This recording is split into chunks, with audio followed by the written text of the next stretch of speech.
You told them exactly what was happening, not once, not in a single dramatic conversation that could be filed away as an emotional episode and moved past. Repeatedly.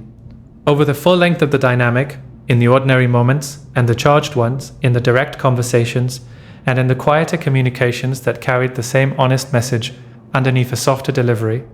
You told them what the pattern was costing you. You told them what you needed. You told them what would happen if things did not change. You gave them the most valuable thing available in any relationship, an honest, accurate, clearly communicated account of reality. And they managed it.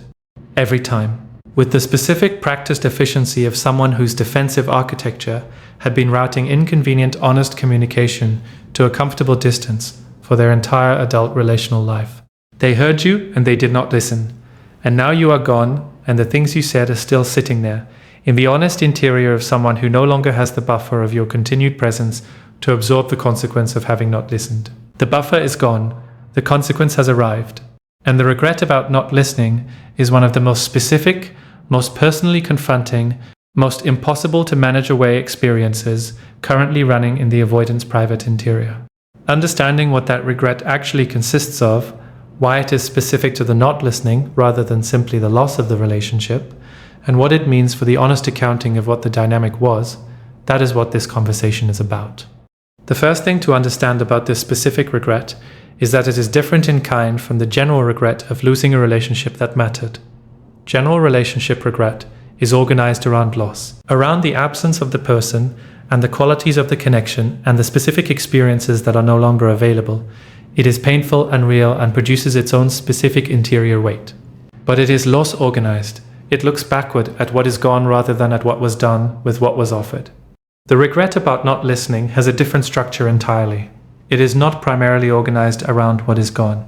It is organized around what was available and was refused, around what was offered and was not received, around the specific, recurring, entirely avoidable choice to manage the honest communication rather than genuinely engage with it. This is a fundamentally more personally confronting form of regret, because it cannot be entirely attributed to circumstances or incompatibility or the neutral collision of two people whose lives moved in different directions. It requires the acknowledgement of specific consequential choices. Choices that were made repeatedly in the face of available alternatives. Choices whose cumulative effect is now sitting in the honest light of genuine loss. This distinction matters because it is the source of the regret's specific, ongoing, difficult to manage quality. Loss-organized regret moves through grief stages and arrives somewhere. It has direction. Choice-organized regret has a different quality. It circles. It returns to the specific moments of choice and examines them in the light of what those choices produced. It does not simply mourn what is gone. It sits with the specific weight of what was done with what was there. What were you actually saying throughout the dynamic that is now the specific content of the regret? Because the regret is not about abstract communication. It is about the actual specific things you said that were true and were not heard. And to understand the regret accurately, those things need to be named with the honesty they deserve, rather than softened into something more comfortable.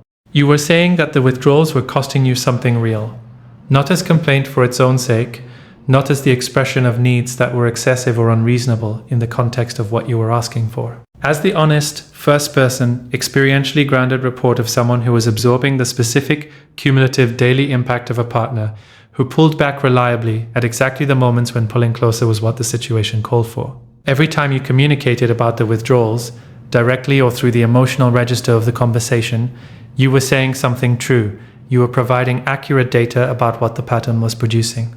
And the accurate data was categorized as emotional pressure and managed rather than received. You were saying that the inconsistency was not something you could build on, that the warmth appearing and then receding, the intimacy deepening and then being managed back to a comfortable level, the connection cycling through closeness and distance in the specific unpredictable rhythm of avoidant attachment.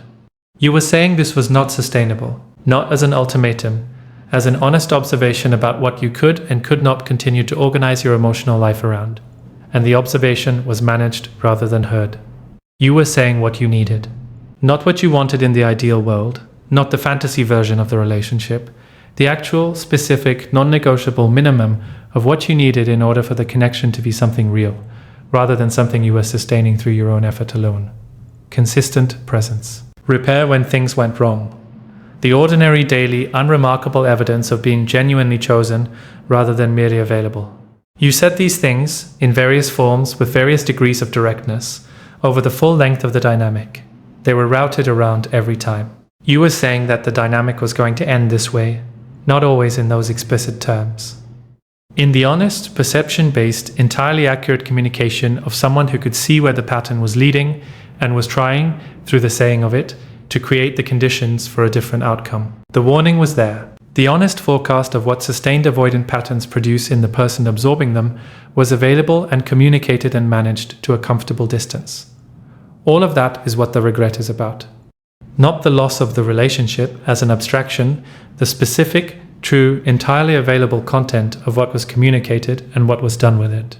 The avoidance defensive architecture during the dynamic had specific mechanisms for managing the honest communication without genuinely receiving it. Understanding those mechanisms is important because they are what the regret is really about when it reaches its most honest level. The regret is not just that the listening did not happen, it is that something was actively deployed against the listening. That the management of the honest communication was not passive but involved the specific operation of defenses whose entire function was to prevent the honest communication from landing with the full weight it deserved. The first mechanism was reframing. The honest communication about what the dynamic was costing was reframed as emotional expression, requiring management rather than accurate information requiring engagement. Your report of the pattern's impact was categorized as your emotional state rather than as data about the dynamic. The shift from it is producing this in me too, they are feeling this way is subtle but consequential. The first framing requires engagement with the pattern. The second framing requires only the management of the emotional state. The defensive architecture consistently produced the second framing because the second framing was far less threatening to the comfortable configuration. The second mechanism was contextualization. The honest communication was embedded in a context that diffused its force. The context of the dynamic's positive moments, the genuine connection of the best interactions, the real warmth that appeared intermittently, all of this was deployed, not deliberately but automatically, as the counterweight to the honest communication. Yes, things are difficult, but the good moments are also real. Yes, the pattern is painful, but the connection is genuine. The contextualization was not entirely false. The good moments were real, and the connection was genuine. But it functioned to prevent the honest communication from reaching the level of genuine urgency that would have required genuine response. The third mechanism was the timing management.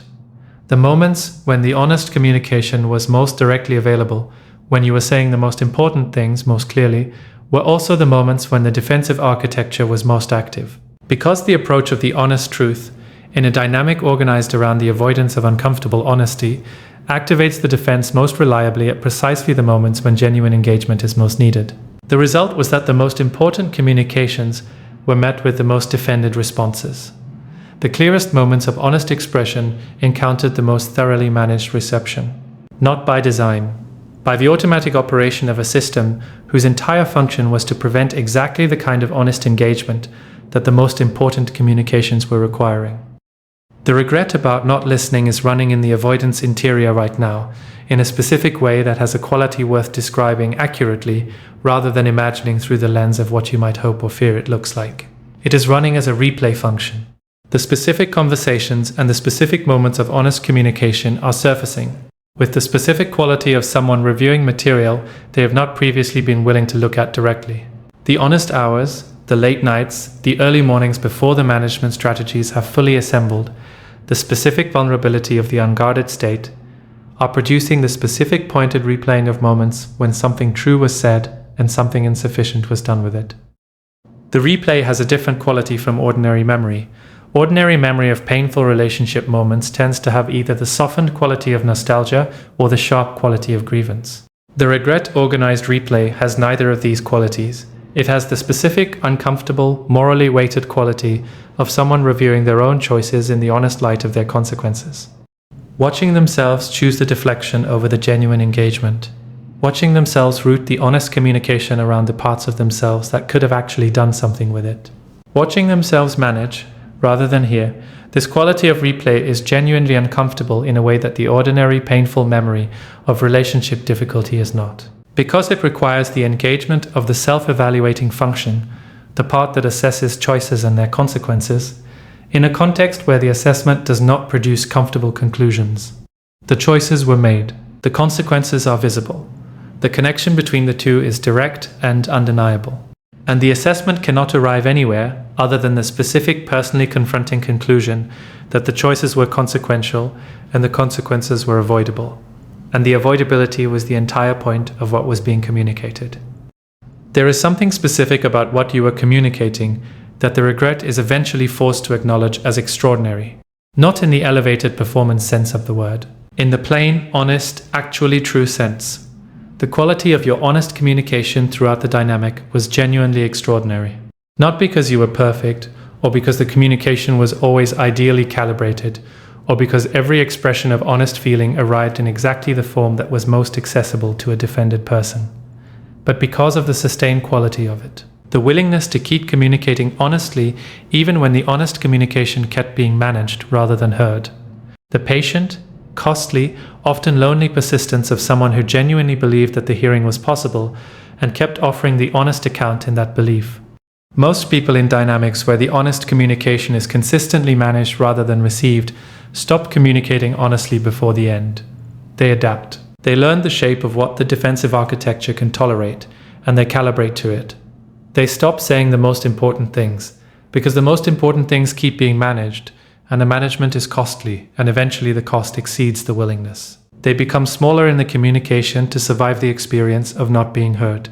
You maintained the honest communication for longer than was required of you, with more patience and more generosity than the dynamic was returning in kind. Kept saying the true things even when the true things kept being managed. Kept offering the honest account even when the honest account kept being received as something to be handled rather than genuinely engaged with. That sustained, patient, genuinely believing in the hearing quality of your honest communication is something the regret is eventually forced to acknowledge for what it was. Extraordinary, and not received with anywhere near the quality of engagement it deserved.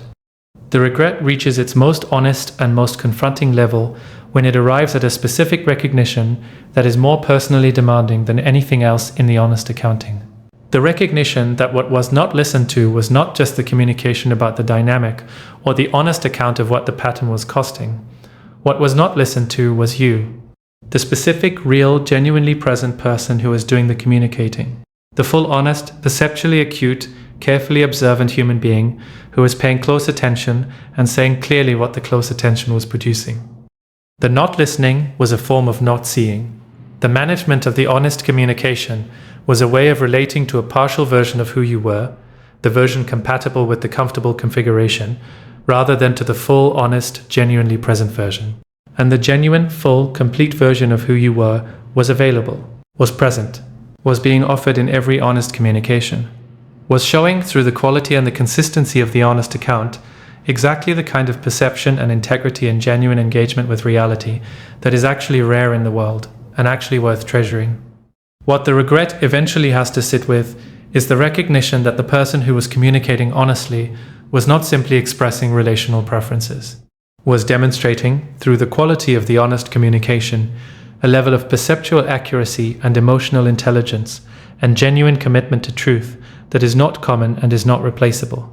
And that this specifically, precisely, completely real person was being managed rather than known, was being given the defensive architecture's response rather than genuine engagement, was being offered the version of connection that was compatible with the comfortable distance rather than the full, genuine, actually meeting the person version.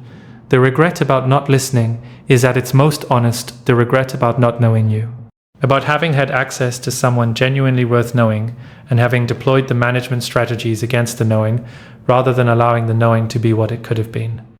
Here is what needs to be said plainly about the practical reality of this regret and what it means for you and your situation.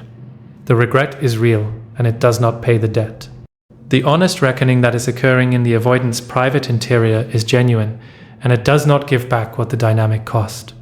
The recognition of your perceptual accuracy, the retroactive respect for what your communication was doing, the specific, personally confronting acknowledgement that the honest account was true and was not heard, all of it is real and none of it compensates for the specific, accumulated, Serious cost of loving someone whose patterns kept routing the love around the parts of themselves that could have genuinely received it. The regret does one thing and one thing only. It confirms that what you were saying was accurate, that the honest account was honest, that the perception you were reporting was the correct perception, that the thing you said would happen if things did not change did in fact happen when things did not change, that the communication about the cost was reporting the actual cost, that the minimum you were asking for was genuinely the minimum and not the excessive demand that the management of it was implying it was. The confirmation is something, it is not nothing. For someone whose perceptual confidence was eroded by the sustained experience of honest communication being managed rather than received, by the specific ongoing dynamic produced doubt about whether the honest account was actually accurate, or whether the sensitivity was being inflated, or whether the needs were genuinely excessive. The confirmation that the account was accurate has a specific and genuine value. It is the honest answer to the doubt, the truth speaking for itself in the only conditions that allowed it to speak fully. The conditions of genuine loss and genuine consequence, and the comfortable buffer of your continued presence, no longer available to absorb the cost of the not listening. You were right. The things you said were true. The pattern you described was real. The cost you reported was the actual cost. The outcome you communicated was coming did in fact come. And the regret running in someone's honest interior right now is the specific, personal, privately expensive acknowledgement of all of that. The acknowledgement that was owed to you throughout the dynamic and is arriving now, too late to change the history, exactly in time to confirm the truth. The truth was always yours, you did not need the regret to confirm it. You knew it while you were saying it, but having it confirmed, in the honest and unavoidable form of genuine regret landing in someone's unguarded interior, is the specific, quiet, finally honest acknowledgement that the dynamic never produced while it was running. You told the truth throughout. You communicated honestly, with patience, and with the specific, costly generosity of someone who kept believing the hearing was possible. You said the true things clearly, and you said them repeatedly, and you said them even when saying them kept producing the managed response rather than the genuine engagement. You gave the dynamic everything that honest communication could give. The hearing just did not happen in time. It is happening now, in the only conditions that produced it, in the private interior of someone sitting with the full weight of what the not listening cost. And that late, honest, privately expensive hearing is the most accurate available measure of what your communication was always worth. Which was everything. Which was real. Which deserved to be heard when it could have changed something, rather than when it can only confirm what it was always accurately reporting. The regret is theirs. The truth was always yours. Those two facts together are the honest conclusion of the dynamic's full accounting.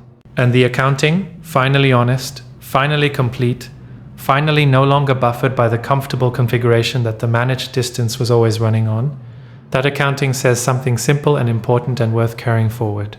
You were telling the truth. You were heard, too late, in the wrong conditions, at the cost that the not listening always was going to produce. But heard, finally, completely in the only honest way the defensive architecture was ever going to allow. Through the undeniable, privately confronting, thoroughly uncomfortable experience of the genuine loss that the not listening made inevitable. The regret does not stay at the level of private acknowledgement. That is the thing about genuine regret that distinguishes it from managed guilt or performed remorse. It does not sit quietly in the interior and stay there. It moves. It looks for somewhere to go. It produces pressure that builds over time rather than dissipating. Because the honest accounting that genuine regret requires is not something the avoidant can complete in a single session of private reckoning.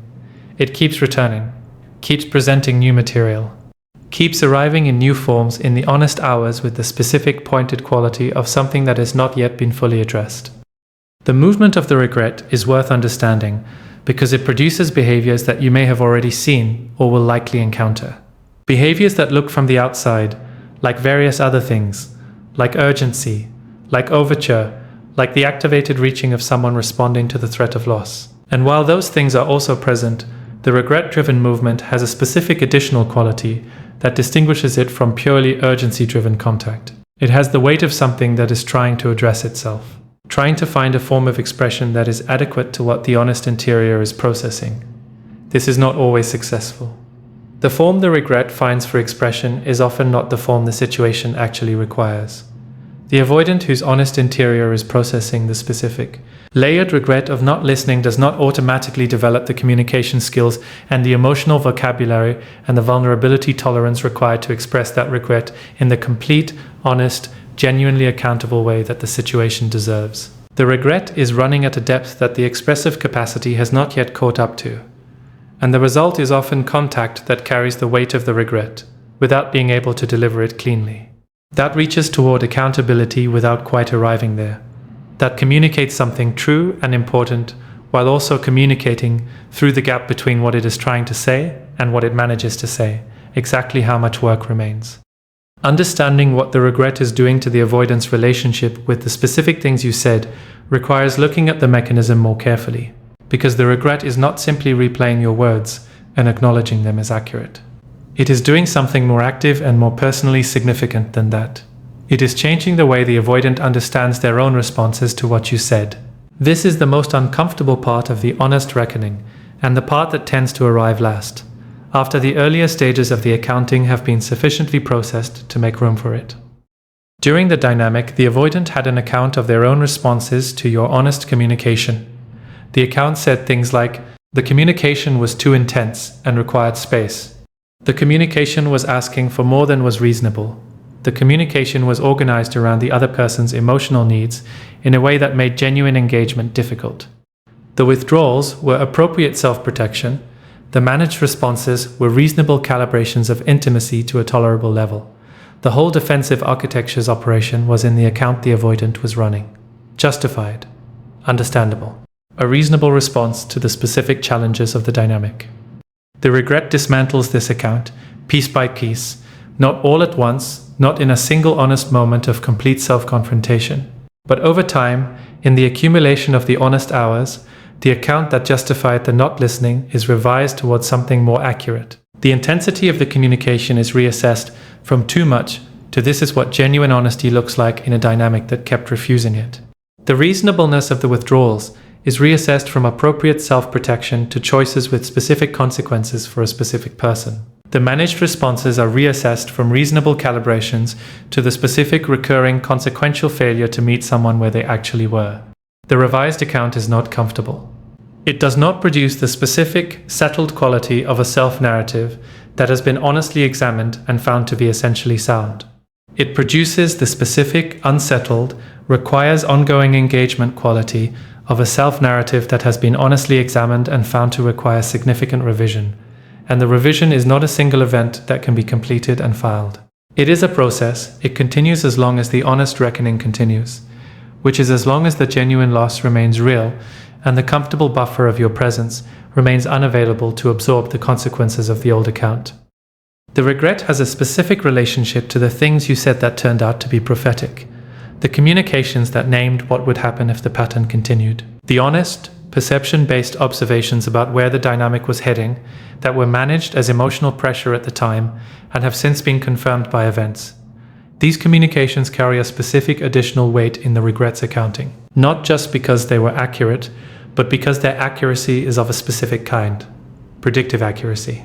The specific, uncomfortable variety of accuracy that demonstrates not just that the person was seeing clearly in the moment, but that they were seeing clearly enough to see forward, to understand the logic of the pattern well enough to trace it to its outcome before the outcome arrived. This kind of accuracy is not accidental. It is the product of genuine perception applied consistently over time to a dynamic that the perceiver was inside, and therefore understood from the most available position. The honest communications that turned out to be prophetic were not lucky guesses. They were the honest conclusions of someone who was paying very close attention to a pattern that had an internal logic and who was communicating the conclusions of that attention clearly and repeatedly to someone who was managing those communications, rather than hearing them. The regret about not hearing the prophetic communications has a specific quality that is different from the regret about not hearing the other honest communications. The prophetic ones carry the specific humbling weight of having been warned, of having had the outcome communicated clearly in advance, and having chosen, through the sustained management of the communication, to proceed as though the warning was not present. The outcome was described. The conditions that would produce it were named. The specific thing that needed to change in order to prevent it was communicated honestly and repeatedly. And the management of that communication was, functionally, the choice to proceed toward the described outcome as though the description had not been offered. That is the weight the prophetic communications carry in the regret. The specific, personally confronting recognition that the ending was not a surprise, was not the unpredictable product of incompatibility or circumstance, or the neutral drifting apart of two people whose lives moved in different directions, was the described, communicated, honestly warned about outcome of a pattern that was named clearly and managed rather than addressed. The regret reaches into the specific quality of the honest communication itself and does something that the defensive architecture was always preventing during the dynamic. It grants it the retroactive respect it always deserved. Retroactive respect is a strange and painful form of acknowledgement. It arrives after the fact, in the wrong conditions, without the possibility of changing anything it might have changed if it had arrived in time. But it is real, and it is specific, and it is worth understanding as the genuine thing it is, rather than dismissing it as too little too late.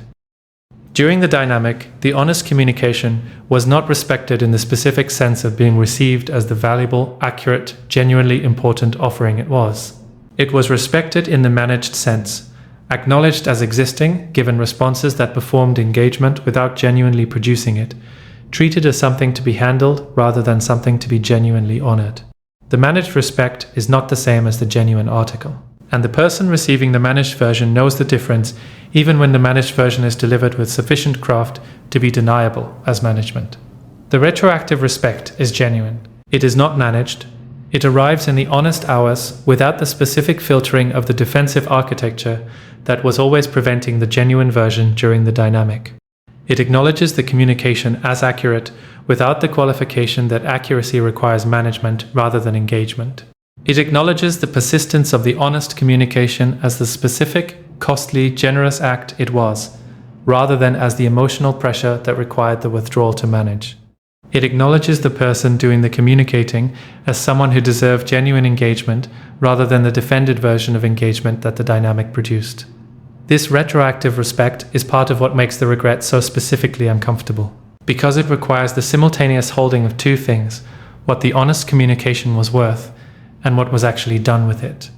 The gap between those two things is the specific, personal, privately expensive content of the regret. Not a comfortable gap. Not a gap that can be closed by acknowledging it. Simply the honest measure of the distance between what was deserved and what was provided. Something needs to be said about what the experience of not being listened to actually cost you, because the regret is about that cost, and because the cost deserves to be named honestly rather than kept at the level of abstract acknowledgement. The cost of sustained honest communication that is consistently managed rather than received is specific and cumulative and serious. It is not primarily the cost of not getting what you were asking for, though that is real. It is the cost of what the not hearing does to the communicator over time, what it deposits in the person who keeps saying true things and keeps watching those true things be managed to a comfortable distance. The first cost is the specific, targeted erosion of confidence in your own perception. When the honest account is consistently managed rather than received, the management carries an implicit message. The message is that the account is not quite right, that the reading is not quite accurate, that the interpretation of events is inflated or distorted by the emotional register in which it is delivered. This message is not delivered explicitly. It does not say directly that the perception is wrong. It communicates the wrongness through the specific quality of the managed response, the slightly too smooth, slightly too measured, slightly too unaffected quality of someone handling an emotional communication rather than engaging with an accurate one.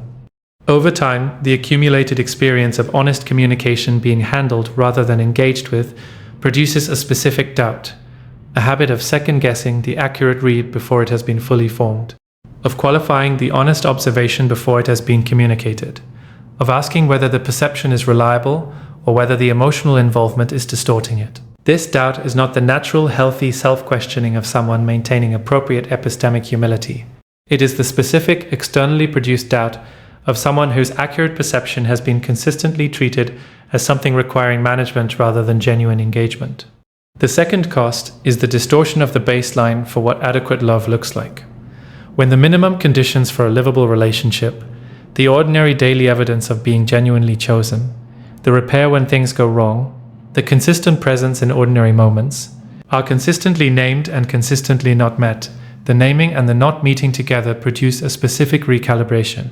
The minimum begins to feel like something more than the minimum, something exceptional, something that might be unrealistic to expect. The baseline shifts downward, not through any explicit decision, but through the accumulated experience of honest communication about the minimum being managed rather than responded to. The third cost is the specific, personal, deeply human cost of not being heard by someone you loved and trusted enough to keep telling the truth to. The loneliness of that. The specific, targeted loneliness of being in a relationship with someone and still being essentially alone with the truest things you were experiencing. Of saying the real things clearly and watching them be received with something that looked like acknowledgement, but was actually the management strategy's version of acknowledgement. Of believing, through the full length of the dynamic, that the genuine hearing was possible, and the possibility was available, and the right form or the right moment or the right delivery would produce it. And finding, finally, that the genuine hearing was not going to happen in the conditions that were available during the dynamic. These costs are what the regret is about at its most honest level, not the loss of the relationship, not the disruption of the comfortable configuration, the specific, real, personal costs to a specific, real, genuine human being who deserved better than the dynamic was providing and communicated that deserving honestly and was not heard. What does genuine accountability for the not listening actually require? This is the question that the regret is eventually pointing toward. Not because the accountability is necessarily forthcoming, or because its absence changes what you should do with your own life and your own healing, but because naming what genuine accountability requires is part of seeing the situation completely. Part of understanding the difference between the regret being genuine and the regret being adequate.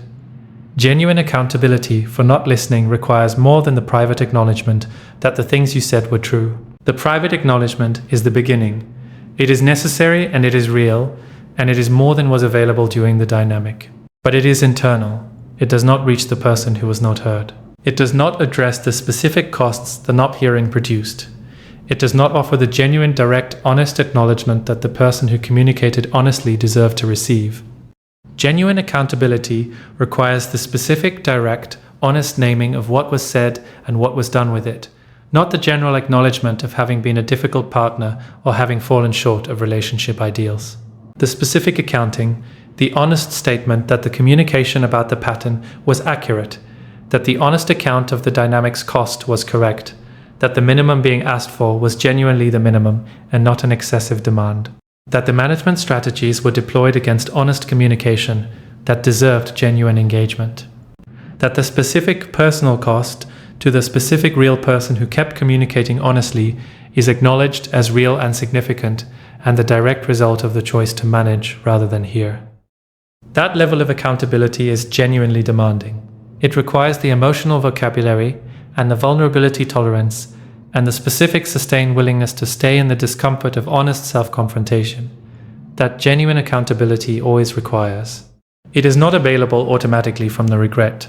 The regret is the motivation, the accountability is the action, and the action requires considerably more than the motivation to produce it. Whether the action is forthcoming is not something you can know from inside your own processing. It is determined by what the avoidant does with the regret once the acute phase of the disruption your disappearance produced has been sustained long enough to require a genuine response rather than a managed one. Whether they allow the regret to travel all the way to the level of genuine accountability, or whether they manage it back to a tolerable level once the urgency of the acute phase has reduced. Both outcomes are possible.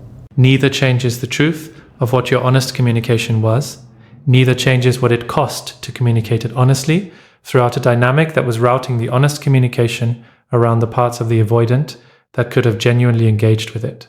There is something worth saying about where you are in relation to all of this, about what the honest accounting of the regret means for the person who did the communicating and absorbed the cost of it not being heard. You are not in the same position as the regret. The regret is looking backward, at the moments of not listening, and the choice they represented and the cost they produced.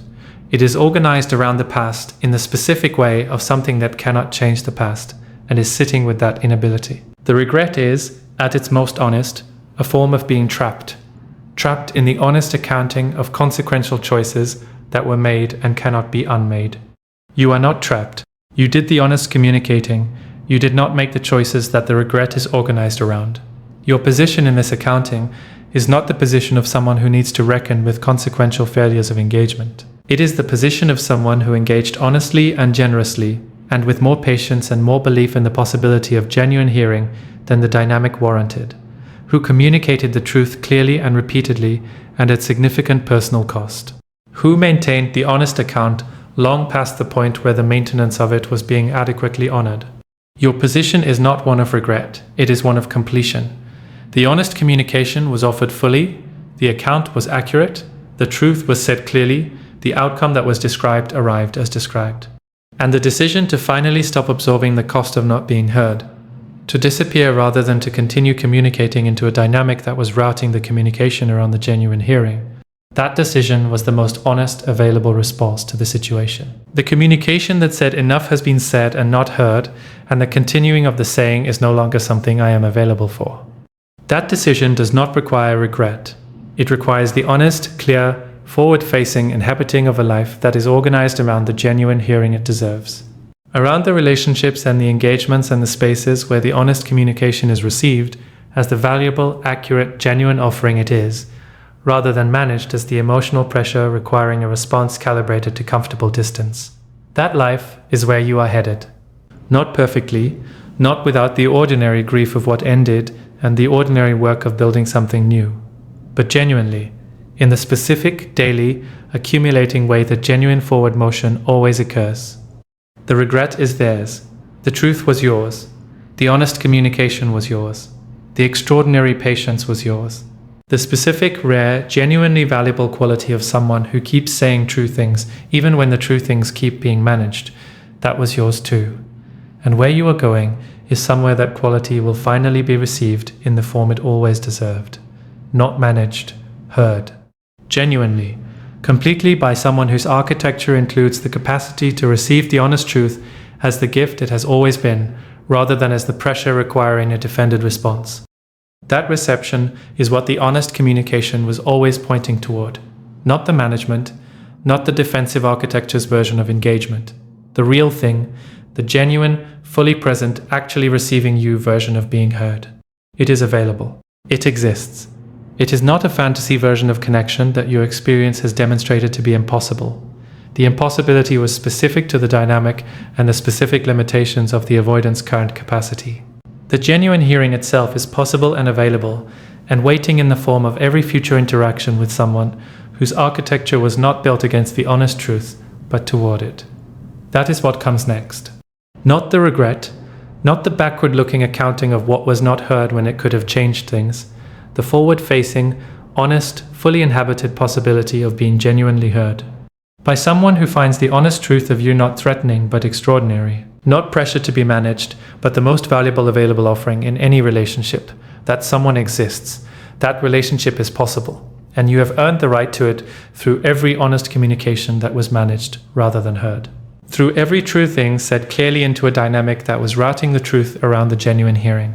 Through the specific, sustained, extraordinary patience of someone who kept believing the hearing was possible and kept offering the honest account in that belief. The belief was not wrong, the hearing was possible, it just was not available in the specific limited conditions of that specific limited dynamic. It is available in better conditions, with someone who shows up for it. Go find it.